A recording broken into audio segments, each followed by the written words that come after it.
오늘 창세기 44장 18절에 34절 말씀인데요. 오늘 이렇게 생각하면 됩니다. 계속해서 말씀드릴 부분이지만 우리가 누군가를 사랑한다고 한다면 그 대상을 위해서 나 자신을 어떻게 해야 되는가? 그것은 희생한다라고 하는 거죠. 사랑하면 희생해야 된다라고 하는 부분입니다.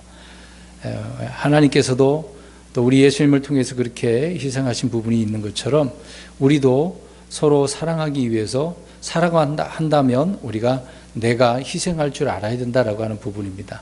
그 부분만 생각하면 좋을 것 같아요. 그리고 오늘은 이런 면에 있어서 베냐민을 대신해서 유다가 종이 되기를 원하는 그런 내용의 말씀들을 쭉 보게 되어집니다. 그러니까 18절에서 34절에 유다가 요셉에게 쭉 설명을, 그 전에 있었던 일들을 또 설명을 하면서 주고받고 한 그런 대화 내용도 쭉 자기가 이야기하는 그런 내용의 그 전개 과정들을 설명하고 있는 거죠. 그러니까 오늘 말씀 중에 야곱의 아들 유다가 이집트에서 종으로 살게 될 베냐민을 대신해서 자신이 노예가 될 것을 청하고 있는 그런 장면입니다. 베냐민을 놓고 가라고 하니까 나머지는 돌아가라 그랬으니까요. 그러니까 이것에 대해서 안 된다라고 하는 것을 이제 어떤 상황 과정들을 설명하면서 이제 내가 종이 될 테니까 베냐민을 보내달라고 하는 그런 내용이 되는 거죠. 그러니까 누구를 대신해서 자기를 희생하는가, 이제 그런 부분을 보여주고 있는 것입니다. 우리가 알듯이 유다는 전에 요셉을 팔았던 사람 아니겠습니까? 그러나 이제는 동생을 위해서, 베냐민을 위해서 자신을 버릴 수 있는 형제 사랑, 이 사랑이 있게 되어지는 것을 보게 되어집니다. 이제 어떻게 보면 시간이 많이 지났고 그 얼마 안 되는 그런 과정 속에서 요셉이 유다가 변화된, 영적으로 성장한 그런 모습을 우리가 보게 되어집니다. 그래서 앞에서 말씀드린 것처럼 사랑이라고 하는 것은, 그러니까 우리는 말만 사랑하는 경우가 많잖아요. 사랑합니다, 하나님 사랑합니다 그래 놓고서 그냥 말만 그러지, 그 사랑을 위해서 우리가 주님을 위해서 얼마나 뜨겁게 사랑하는 면에서 희생을 했냐 이 말입니다. 또 우리가 가족이나 교회에서도 서로 사랑하는 그런 부분이 있는데 말만 사랑일 뿐이지 내가 먼저 희생하지는 않는 그런 부분도 있는 거죠. 그래서 내가 먼저 하는 것도 아니고 너부터 해, 이제 그런 식으로 나오는 거죠. 형제 사랑이라고 하는 것은 형제를 위해서 자기를 희생하는 거다라고 성경은 말씀을 하고 있는 겁니다. 아내 사랑은 아내를 위해서 남편이 자기를 희생하는 거죠. 반대로도 그러는 것이고, 또 부모를 사랑하는 자식이 있고 자식을 사랑하는 부모가 있는 것 아니겠습니까? 또 형제를 사랑하는 형제가 있고 친구를 사랑하는 친구가 있고, 여러 면에서 그렇게 사랑의 대상들을 볼 수가 있는 거죠. 그런데 여기에서 계속해서 강조하고자 하는 그런 말씀은, 사랑이라고 하는 것은 자기 목숨을 내어놓을 수 있는 것, 그러니까 희생을 말하는 거다라고 하는 것입니다. 유다는 한때는 형제를 미워했습니다마는 이제 지금 이 내용을 보면 현실에 와서는 형제를 사랑하고 있는 장면인 것이죠. 미워한 것뿐만 아니라 형제를 죽인 거 하나 다름없는 거 아니겠습니까? 죽이자고 그랬으니까. 그러나 지금은 형제를 위해서 기꺼이 누가 죽으려고 합니까? 자기가 죽으려고 하고 자기가 노예가 되려고 하는 것을 보게 되었습니다. 이런 면에 있어서도 우리 예수님을 우리가 생각해 볼 수가 있겠죠. 예수님께서는 우리 사람들이, 우리가 죄인 되었을 때에 우리를 위해서 자신을 내어주심으로 인해서 십자가를 통해서 하나님의 사랑을 보여주셨지 않습니까? 확증했다라고 로마서 5장 8절에 말씀을 하고 있습니다. 그러니까 우리 예수님은 우리를 위해서 죽으셨다라고 하는 부분인 거죠. 그러니까 우리를 사랑하시니까 희생하신 부분 아닙니까? 요한복음 3장 16절에 우리가 흔히 암송하는 구절에 그런 내용이 나오잖아요. 하나님께서 이처럼 사랑하사 독생자를 보내주신 거 아니겠습니까? 주님은 그래서 우리를 위해서 그렇게 십자가에서 죽으셔서 확증을 하셨다라고 성경은 말씀하고 있는 것입니다. 저와 여러분은 누구를 사랑하고 또 무엇을 사랑하고 있습니까? 하나님을 당연히 사랑해야 되는데 때로는 우리는 하나님보다는 다른 것을 사랑할 때가 많죠. 세상에서 말하는 사랑의 의미는 하나님께서 자기를 희생하는 그런 사랑이 아니라 탐욕입니다. 탐하는 거다라고 말을 하고 있습니다. 그래서 디모데서에 바울이 언급한 것도 있겠습니다만 돈을 사랑하고 쾌락을 사랑하고 육신을 사랑하고 이익을 사랑하고 어떤 인기와 명예를 사랑하는 그런 뭔가를 사랑하는 것이 있다는 것이죠. 그럴 때 그 사랑은 탐하는 것이다라고 말하고 있는 것입니다. 성경이 말하는 것은 주는 것이고 희생하는 것이고 자신이 상하고 손해를 보는 것을 또 죽는 것을 말하고 있다라고 하는 부분입니다. 그런 면에 있어서 우리 예수님께서 서로 사랑하라고 하는 새 명령, 옛날로 표현하면 새 계명이죠. 새 명령, 서로 사랑하라. 그러니까 이 부분을 사도 요한이 요한서에서 말씀을 하고 있는 것입니다. 서로 사랑하라. 주님의 명령을 받는 사도들이 계속해서 이런 가르침을 사도 요한뿐만 아니라 베드로 사도도 베드로서에 보면은요, 베드로전서 1장서부터 마지막 장 보면 각 장마다 서로 사랑하라고, 형제들을 사랑하라고 하는 말씀이 기록되어져 있습니다. 그러니까 사도 요한만 사랑하라고 한 게 아니에요. 베드로 사도도 사랑이라고 하는 것을 강조했습니다. 그것도 형제 사랑을 말하고 있는 거죠. 형제 사랑보다 더 중요한 명령은 없다라고 요한일서 2장 10절에 말씀을 하고 있습니다. 형제 사랑은 그 자신의 어떤 그 모습들을 확증해 주는 것이기 때문에 그러는 거죠. 이게 무슨 말이냐면 하나님의 자녀들과 마귀의 자녀들을 구분하는 기준이 있습니다. 그 기준이 뭐냐라고 할 때 금방 앞에서 말씀드린 게 뭐예요? 형제를 사랑하느냐 안 사랑하느냐, 그게 기준이에요. 그건 제 말이 아니라 요한일서 3장 10절에 말씀을 하고 있습니다. 제가 읽을게요. 이로써 하나님의 자녀들과 마귀의 자녀들이 드러나나니 누구든지 의를 행하지 아니하는 자나 자기 형제를 사랑하지 아니하는 자는 하나님께 속하지 아니하느니라. 그러니까 하나님께 속하려면, 하나님의 자녀가 되려면 형제들을 어떻게 해야 된다? 사랑해야 된다라고 이야기합니다. 그러니까 형제 사랑을 하지 않으면 누구의 자녀라고요? 마귀의 자녀입니다. 여기서 분명히 사도 요한이 말씀하고 있잖아요. 그러니까 형제 사랑이 판단의 근거고 기준이다라고 하는 부분입니다. 교회를 다니면서 자신 있게 예수를 믿는다고, 사랑한다고, 주님밖에 없습니다, 뼈를 묻겠습니다, 그런 고백을 하지만 정작 형제를 사랑하지 않고 미워하잖아요. 마음이 조금 틀어지면 삐지고 안 쳐다보고 그러잖아요. 이제 형제 자매들이 좀 실수를 하는 면도 있을 수 있겠습니다만은 좀 아량을 더해서 좀 봐주기도 하고 용서해주기도 할 수도 있잖아요. 근데 사소한 말을 가지고도 막 기분 나빠가지고 미워하게 되어지는 부분도 있습니다. 그런 것도 좀 조심해야 되겠죠. 그래서 하나님을 믿는다, 사랑한다라고 고백을 하는 사람들이 이제 그들의 이제 진실성을 이렇게 무엇으로 증명해야 된다고요? 형제 사랑으로 우리가 증명을 해야 된다. 그러지 않는다면 이제 거짓이다라고 하는 것을 알 수가 있는 거죠. 그래서 요한일서 4장 20절에 어떤 사람이 나는 하나님을 사랑하노라 하고 자기 형제를 미워하면 그는 거짓말을 한 자니. 형제를 사랑하지 않는다면 하나님을 어떻게 사랑하지 않는다. 그렇죠? 사랑해야 되는 거죠. 근데 반대로 있는 그대로 하나님을 사랑하는 사람이 한 형제를 미워하면 하나님을 어떻게 하지 않는 거다? 사랑하지 않는 거다. 그 얘기를 하고 있는 겁니다. 그래서 이런 면에 있어서 우리는 거짓말하는 그런 사람이 돼서는 안 되겠죠. 그래서 말씀드린 것처럼 형제 사랑이 참과 거짓의 판단의 기준이다라는 것입니다. 우리 말로 진실을 말하고 거짓을 말하고 그런 부분도 있겠습니다만은 사랑하는 거, 형제 사랑을 통해서도 우리가 구분할 수가 있다라고 하는 부분입니다. 오늘 그래서 유다는 형제를 미워하던 살인자에서 이제 어떻게 해요? 형제를 사랑하는 희생자가 된 것입니다. 살인자가 아니라 희생자가 됐다라고 하는 부분인 거죠. 그래서 자기 형제를 사랑하면 희생하게 되어진다라고 하는 부분을 오늘 유다가 보여주고 있고 성경에 구약이나 신약이나 일맥상통하게 사랑을 말씀하고 있는 것입니다. 이런 면에서 유다가 예수님을 예표하고 있다라고 하는 부분이 되는 거죠. 요셉도 예수님을 예표하지만 유다가 지금 오늘 전체적인 내용을 보면 유다가 예수님을 예표하는 내용들이 많이 나옵니다. 한 절씩 보겠습니다. 18절.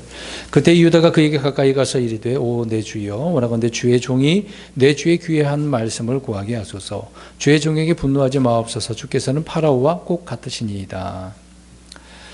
베냐민이 이제 은잔을 훔친 자로 드러났기 때문에 베냐민이 종이 되어야 되는 그런 상황인 거잖아요.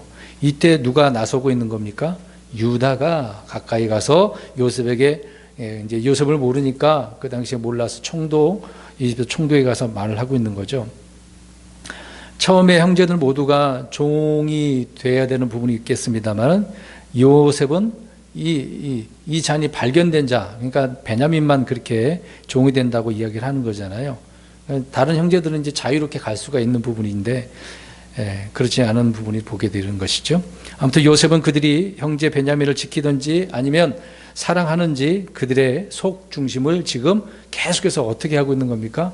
시험하고 있다라고 하는 부분입니다. 앞에 몇 주 전서부터 계속 이 부분을 말씀드리고 있는데요. 요셉은 형제들을 지금 다루고 있는 거예요. 시험하고 있는 겁니다. 그들이 얼마나 이제는 나를 그렇게 대했는데 동생 베냐민을 어떻게 대하고 있는지를 보고 있는 거죠. 근데 이제 그렇게 시험하고 있는 과정 속에서 유다가 베냐민을 어떻게 하고 있는 겁니까? 사랑하고 있는 것을 발견하게 되어지는 거죠. 그런 면에서 계속 말을 하고 있습니다. 그래서 18절에 한 말씀을 구하게 하소서라고 이제 청혼을 하고 있는 거죠. 말을 하게 달라고 요청을 하고 있습니다. 베냐민은 어떻게 보면 억울한 경우이긴 하잖아요. 자기는 아무것도 안 했는데 형제들 때문에 그렇게 가고 있는데요. 이제 이를 위해서, 베냐민을 위해서 유다가 간구하고 있는 것을 보게 되어집니다. 이런 면에서 우리가 또 적용을 좀 해보면, 형제를 위해서, 시험에 빠진 자들을 위해서, 때로는 형제 자매들이 죄를 지을 수도 있잖아요. 그런 면에 있어서 우리는 기도해 줘야 되는, 간구해 줘야 되는 그런 면도 있어야 됩니다. 교회 안에서도 형제 자매가 잘못하면 어떻게 형제는 저럴 수가 있어? 막 비난하고 오히려 조롱하면 그러면 되는 거 아닙니다. 오히려 기도해 줄 수 있어야 되는 거거든요. 우리가 욥기서를 보면 욥이 어려운 문제를 지금 당했지 않습니까?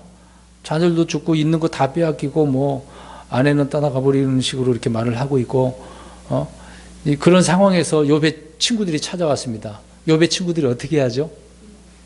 기도해 주기는커녕 위로의 말을 해주기는커녕 너 죄가 있는 거 아니야? 빨리 회개해. 잘못 빨리 하나님 앞에 용서를 구해. 너가 분명히 잘못한 것이 있어서 이렇게 된 거 아니야? 막 이렇게 계속 주고받고 대화를 하잖아요. 그러니까 욥의 친구들처럼 와서 정죄를 하고 판단하는 것이 아닙니다. 우리는 기도해 줘야 되는 거잖아요.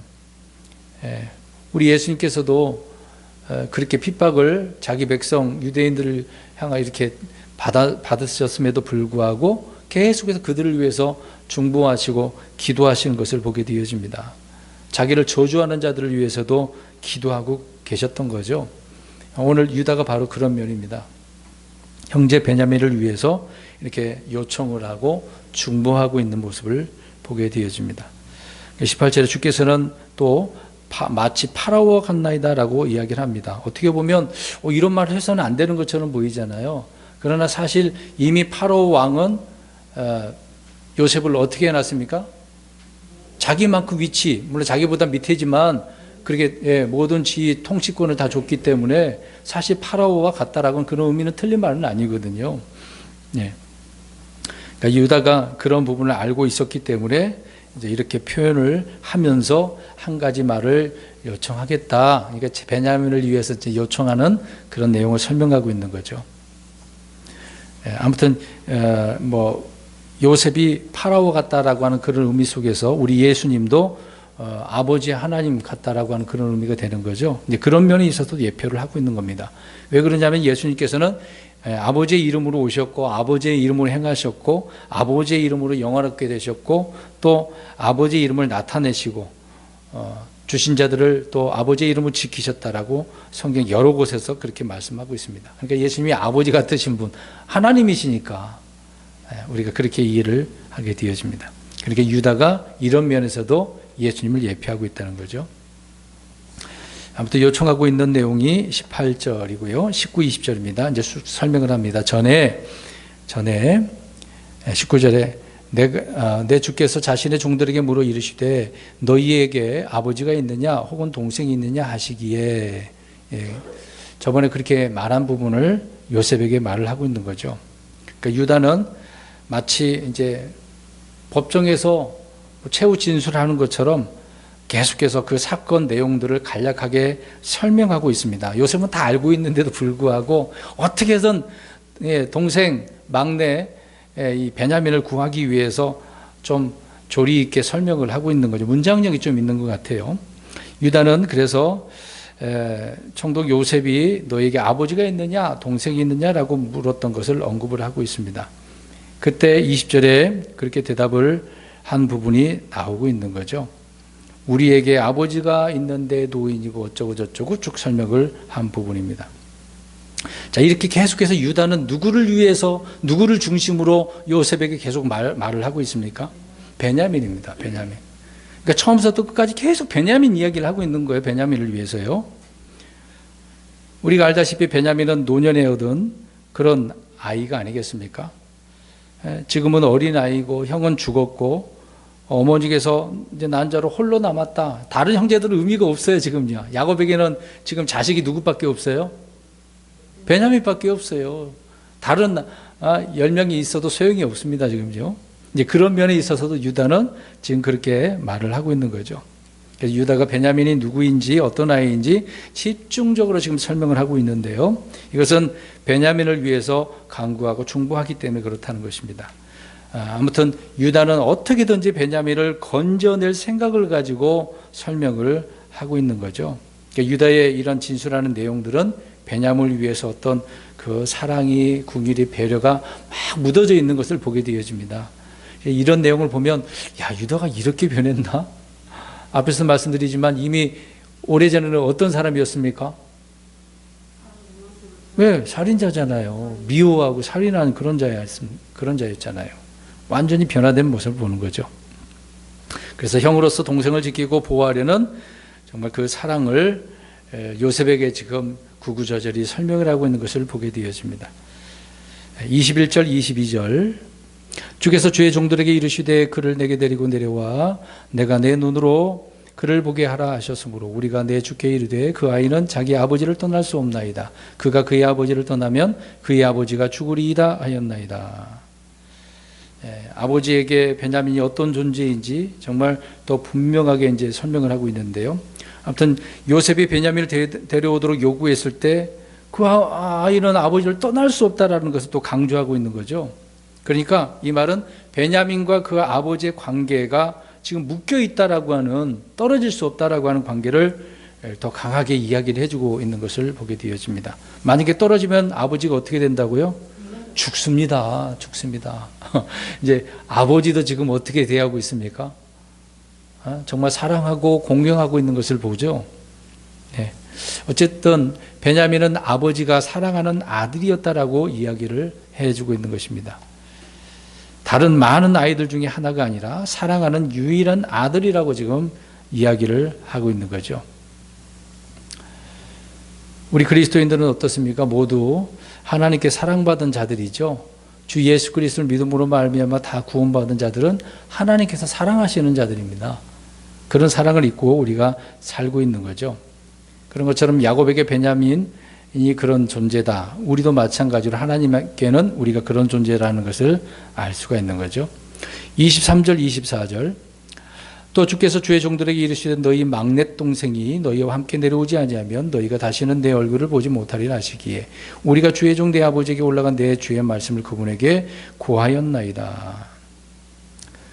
총독 요셉은 너희 막내 동생을 데려오도록 그렇게 요구를 했다. 또 형제들은 야곱에게 이 사실을 고했다. 그렇게 이 말을 유다가 전하고 있는 거죠. 그래서 유다는 요셉에게 베냐민을 이곳에 데려오게 하는 이런 전후 사정을 이야기를 하고 있는 내용이 23절, 24절입니다. 크게 이 부분을 해석할 필요는 없습니다. 아무튼 이런 말을 하고 있는 유다가 어떤 상황인가, 어떤 마음인가를 그것만 이해를 하시면 될 것 같아요. 25절, 26절 그 뒤에 우리 아버지께서 이르시되 다시 가서 우리를 위해 양식을 조금 사오라 하시기에 우리가 이르되 우리가 내려갈 수 없나이다. 우리 막내 동생이 우리와 함께하면 우리가 내려가리니 이는 우리 막내 동생이 우리와 함께하지 아니하면 우리가 그 사람의 얼굴을 볼 수 없기 때문이다 하며 이집트로 동생 베냐민을 데려온 것은 아버지 야곱의 뜻이 아니라 형제들의 강력한 요구에 따른 것이죠. 그 설명을 하고 있는 겁니다. 그래서 유다는 이곳에 베냐민을 데려오게 되는 그 경위를 설명을 하면서 총리 요구에 따른 것임을 지금 밝히고 있는 거죠. 총리가 그랬기 때문에 아버지께 이렇게 얘기해서 가야 되는 것을 설명을 하고 있는 겁니다. 그래서 형제들은 야곱을 설득했던 거죠. 그래서 다시 양식을 사러 이집트에 가려면 누구를 데려가야 됩니까? 베냐민을 꼭 데려가야 돼. 안 데려가면 의미가 없습니다. 안 데려가면 소용이 없습니다. 그런 이유 중에 하나가 요셉이 총독이 어떻게 했기 때문에요? 데려오라고 명령을 했기 때문에. 그러니까 명령이 지금 중요한 겁니다. 이 명령을 안 지키면 의미가 없다, 그 얘기를 하고 있는 거죠. 그리고 우리가 이렇게 명령에 의해서 데려왔습니다, 그 얘기를 하고 있는 겁니다. 요셉을 판 지 20년이 지난 지금 이 형제들은 베냐민에 대해서 어떤 지금 악한 감정이 있어 보입니까? 미움이 지금 보입니까? 그런 거 없죠, 지금요. 뭐 유다가 지금 대표로 말을 하고 있지만 다른 형제들도 지금 같은 마음이라고 볼 수가 있습니다. 형제들은 이전에 요셉이 그러했던 것처럼 아버지의 편애를 받았던 베냐민을 시기하거나 질투하지 않은 모습을 지금 이런 내용을 통해서 볼 수가 있다라고 하는 부분입니다. 그 다음에 27절에서 29절, 주의 종 내 아버지께서 우리에게 이르시되 너희도 아는 바와 같이 내 아내가 내게 두 아들을 낳았으나 하나는 내게서 떠나갔으므로 내가 말하기를 분명히 그는 갈기갈기 찢겼다 하였고 그 이후로 그를 보지 못하였노라. 만일 너희가 이 아이도 내게서 데려갔다가 악한 일이 그에게 생기면 너희가 내 흰머리를 슬픔과 함께 무덤으로 떨어뜨리리라 하셨나이다. 자기 아버지가 말한 부분을 이야기하고 있는 거죠. 그래서 야곱이 아들들에게 이렇게 말을 했다, 설명을 합니다. 아내가 넷이었습니다만은 둘은 첩이었고요. 레아는 원치 않는 그런 가운데 얻은 아내였기 때문에 그것도 아니고, 야곱이 유일하게 사랑한 아내가 라헬이었다라고 하는 부분이죠. 라헬은 야곱에게 두 아들을 낳았는데 하나는 이미 죽었고 하나는 베냐민이다라고 하는 부분입니다. 갈기갈기 찢겨 죽은 줄로만 지금 알고 있는 거죠. 어떻게 보면 야곱은 지금 아들들에게 20년 이상을 속은 채 살고 있는 거잖아요. 말하지 않았었으니까. 그래서 야곱은 이 베냐민을 잃고 싶지 않은 마음이 있을 수밖에 없었던 것입니다. 그런데 희한하게도요, 29절을 잘 보면 야곱이 좀 어느 정도 눈치를 챈 것 같아요. 왜 그러냐면 잘 보시면 너희가 어떻게 해요? 이 아이도 그러니까 요셉도 어떻게 했다는 거죠? 예. 죽이게 했다라고 하는 그런 의미가 되는 것입니다. 네. 그러니까 요셉을 너희가 죽인 것으로 야곱이 그렇게 알고 있었다. 그러니까 암시가 들어가 있는 그런 내용인 거죠. 이제 이런 것을 보면 나중에 그 형제들에게, 자녀들에게 야곱이 축복할 때 한 그런 내용을 보면 알 수가 있습니다. 그만큼 요셉도 그냥 아예 눈 감고 모른 채 하고 지나간 건 아니었던 것 같아요. 아무튼 야곱은 요셉이 짐승에게 찢겨 죽었다는 그런 아들들의 보고를 들었습니다만은 한편으로는 형제들이 그런 나쁜 짓을 했다는 것을 의심했다고 하는 부분인 거죠.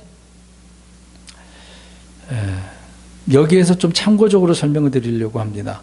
무덤으로 내려갔다라고 하는 그런 내용이 있는데요. 이제 그 원래 히브리 단어가 수올이라고 하는 단어인데, 이 수올이라고 하는 단어는 때로는 무덤으로 때로는 지옥으로 사용되는 거거든요.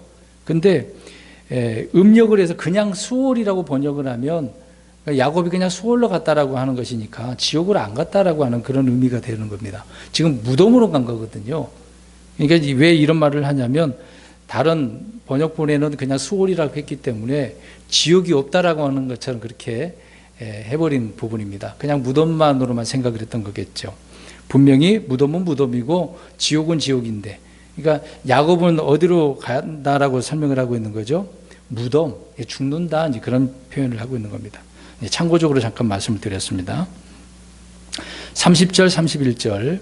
그러므로 이제 내가 주의 종 내 아버지에게 갈 때에 그 아이가 우리와 함께하지 아니하면 아버지의 생명과 그 아이의 생명이 묶여 있으므로 그 아이가 우리와 함께하지 아니함을 아버지께서 보시고 죽으시리니 그러면 주의 종들이 주의 종 우리 아버지의 흰머리를 슬픔과 함께 무덤으로 떨어뜨리리이다.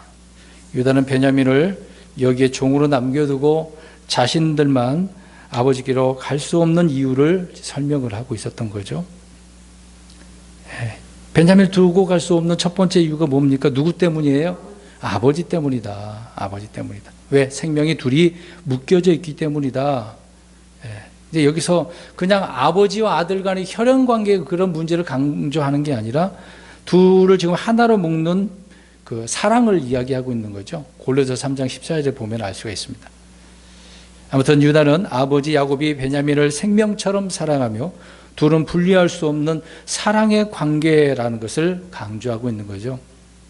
그래서 베냐민을 데려가지 못한다면 그 여파로 아버지는 죽게 될 것이다. 자신들의 그 늙은 아버지는 슬픔과 함께 무덤으로 가게 될 거다라고 하고 있는 것입니다. 그러니까 유다가 이렇게 설명을 하는 것은 정말 그 사랑이 무엇인지를 표현해 주고 있는 거죠.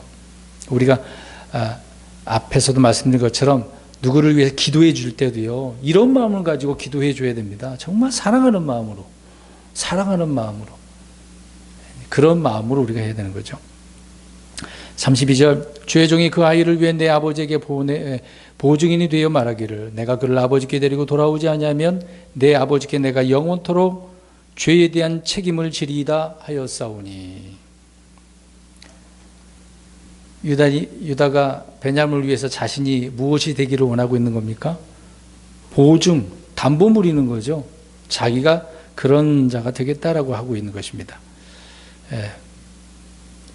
그러면 이 보증물, 자기가 담보됐으니까 자기가 지불하겠다는 이야기잖아요. 내가 대신 지불하겠다라고 하는 대속의 진리를 여기에서 보여주고 있습니다. 이 부분에 있어서 예수 그리스도를 예표하고 있는 거죠. 예. 보증이 된다라고 하는 것은 내가 대신 값을 치러주겠다라고 하는 그런 의미가 되는 것 아니겠습니까? 그런 의미에서 사도 바울도 빌레몬서에 보면은요, 오네시모의 빚을 누가 갚으려고 합니까? 자기가, 내가 갚아주겠다라고 하잖아요. 그 노예를 위해서. 그래서 바울이 보증이 되어진 것을 보죠. 이런 면에서 우리 예수님께서도 보증인이 되셨다라고 성경은 히브리서 7장 22절에 말씀을 하고 있습니다. 얼마나 감사해요. 이 부분에 있어서 유다를 과거에 한번 생각해 보겠습니다. 유다가 뜬금없이 앞에 가나안 여인, 이방 여인하고 어떻게 합니까? 돈을 주고 장녀를 얻어서 육신적인 문제를 해결하려고 한 부분이 아니겠습니까? 그러니까 과거에 자기가 담보물을 제공했잖아요. 돈이 없어서. 담보물로 뭘 줬었습니까? 기억나나요? 지팡이. 팔찌요? 팔찌. 도장까지 주지 않았습니까? 그러니까 자기의 죄의 쾌락을 위해서 자신이 귀중한 것들을 담보물로 내어놓았던 그런 유다. 과거에 보면은 형편없잖아요. 근데 이제는 그런 담보물이 아니라 자신을 담보물로 형제 베냐민을 위해서 자신을 제공하는 모습을 보게 되어지죠. 그러니까 유다가 이렇게 많이 엄청나게 변화가 되었다라는 것을 보게 되어집니다. 또 이런 면에서도 우리 예수님을 말해주고 있는 거죠. 오늘 어떻습니까? 우리도 이 담보물이 되었으면 좋겠네요. 때로는 우리 가족을 위해서, 집에 가족들이 있지 않습니까? 교회 형제들을 위해서도 이런 희생이 우리에게 필요하다라는 것을 생각합니다. 33절에 그래서 그러므로 이제 원하건대 주의 종이 그 아이를 대신하여 내 주의 노예로 남게 하시고 그 아이는 그의 형제들과 함께 올라가게 하소서. 유다가 계속 앞에서부터 요청한 내용이 바로 이거죠. 이걸 말하려고 했던 겁니다. 자기가 담보물이 되어 줄 테니까 이 베냐민을 보내주세요라고 하는 그런 내용이 되는 거죠. 근데 베냐민을 그냥 불쌍히 여겨서 그냥 풀어달라고 하는 그런 내용입니까? 오해를 풀어달라고 하는 그런 내용도 아니에요. 그런 지금 내용을 보면 자기가 대신 이 싹스를 정당하게 지불할 테니까, 대신 지불할 테니까 베냐민을 보내달라고 요청을 하고 있는 것이죠. 그래서 유다는 자신이 베냐민을 대신해서 노예로 남겠다라고 간청을 하고 있었던 것입니다. 이런 면에서도 우리 예수님을 말씀을 하고 있는데요. 우리 예수님께서는 우리를 대신해서 죄가 되셨다라고 고린도후서 5장 21절에 말씀하고 있습니다. 또 갈라디아서 3장 13절에 보면 저주가 되셨대요. 저주가. 대신 이렇게 해줄 사람이 어디 있습니까? 지금 유다가 그렇다는 것처럼 우리 예수님도 그렇다니까요. 저와 여러분들을 위해서 죄가 되셨고 저주가 되셨다. 온갖 죄를 다 담당하신 거 아닙니까? 온갖 또 진노와 저주의 형벌을, 십자가의 형벌이 엄청난 형벌 아닙니까? 그걸 다 감당하셨던 것이죠. 그래서 우리를 위해, 우리를 대신해서 우리 예수님께서 죽으셨다는 것입니다. 그래서 값없이 은혜로 우리는 구원받았다고 말을 하지만 그건 내 편에서죠. 내 편에서. 그러니까 구원은 공짜라고 하잖아요. 내 편에서는 지금 공짜지만 지불한 자에 있어서는 엄청난 것입니다. 누가 지불했으니까요? 예수님이. 그러니까 지금 유다가 지불한 것처럼 그렇습니다. 그러니까 엄청난 값을 치렀다라고 하는 거죠. 네, 엄청난 값을 치렀다. 그래서 고린도전서 6장 20절에 주께서 값을 치르고 라고 말합니다. 베드로 사도는 뭐라고 하는지 아십니까? 주께서 치른 값이 은과 금이나 썩을 것으로 된 것이 아니라 오직 흠도 점도 없는 어린 양의 피, 그리스도의 보배로운 피로 된 것이다라고 이야기를 하고 있습니다. 예, 이제 값도 다르죠. 지불한 것도 사실 돈, 은, 금 그걸로 사람들은 생각하지만 지불한 것이 뭐라고요? 예수 그리스도의 보배로운 피. 그게 지불된 값이에요. 은 30, 그게 아니라 예수님의 피라고요, 피. 유다는 베냐민을 대신해서 그래서 자신을 노예로 내어 놓았다라고 하는 부분이죠. 그래서 앞에서 말씀드린 것처럼 이것이 대속의 은혜입니다. 대속의 사랑이라고 하는 거죠. 이것이 바로 형제에 대한 사랑, 친절이다라고 말을 하고 있는 겁니다. 오늘 33절 다시 보십시오. 그러므로 33절에 이제 원하건대 주의 종이 그 아이를 대신하여 내 주의 노예로 남게 하시고 그 아이는 그의 형제들과 함께 올라가게 하소서. 유다의 간청이 정말 우리 마음속에 그대로 보이지 않겠습니까? 우리 성경 좀 잠깐 찾아보겠습니다. 베드로전서 3장 18절. 베드로전서 3장 18절을 좀 읽겠습니다.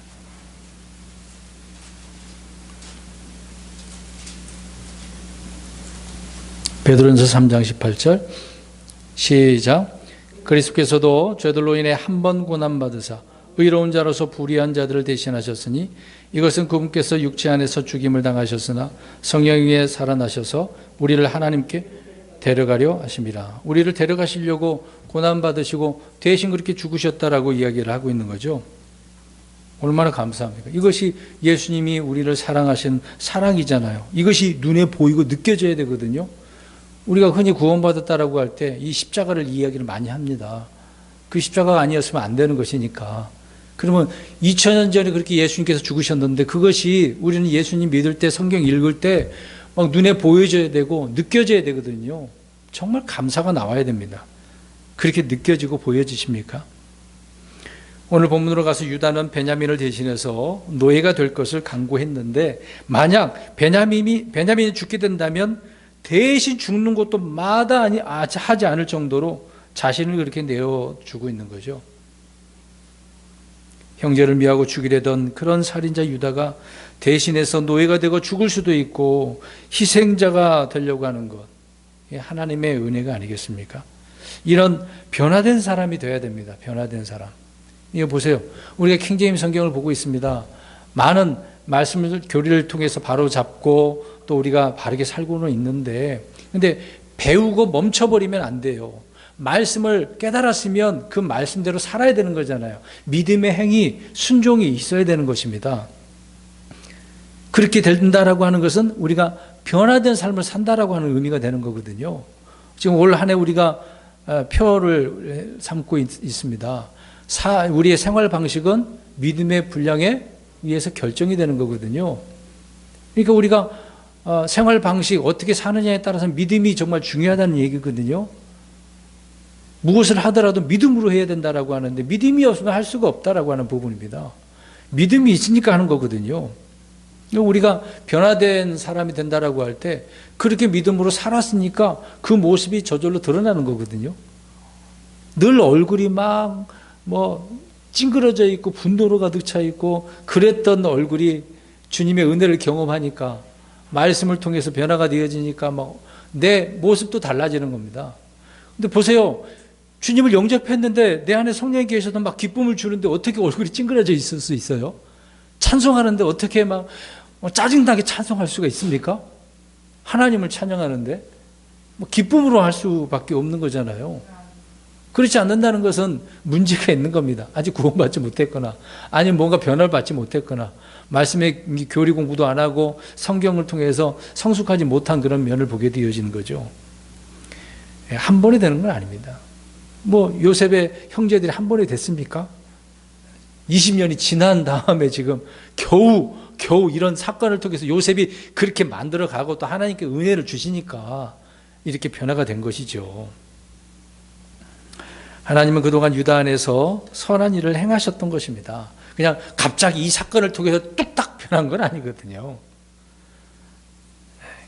아무튼 이런 변화된 그 열매를 이집트의 총독과 그 집안 사람들과 자기 형제들 앞에서 지금 유다가 보여주고 있는 겁니다. 보여주고 있는 거죠.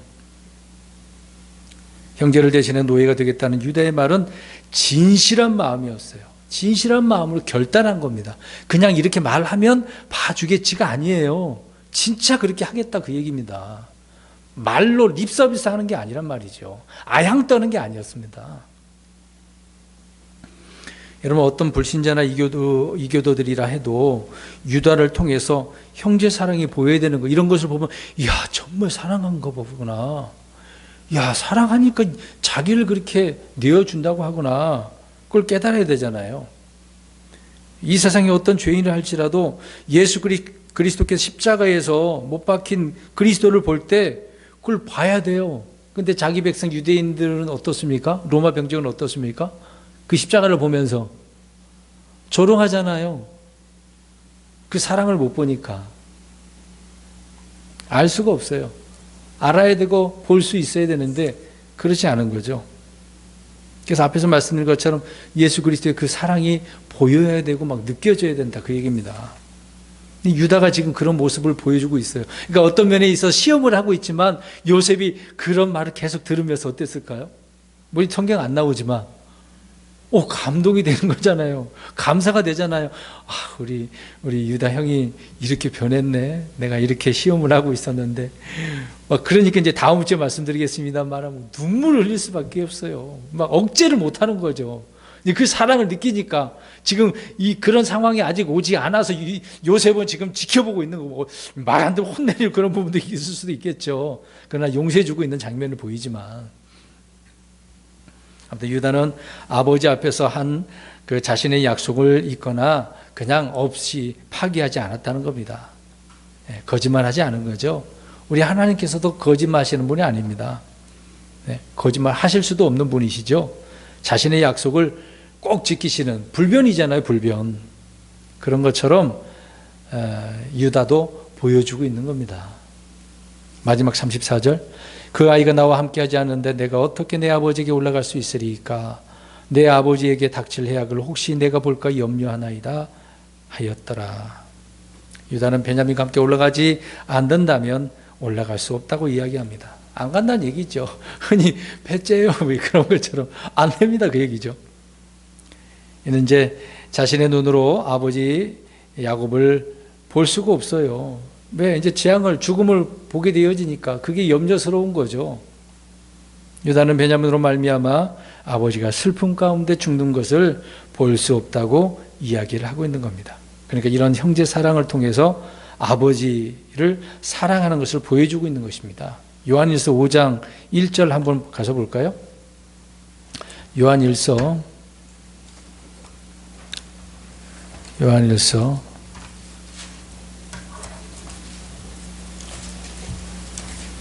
5장 1절.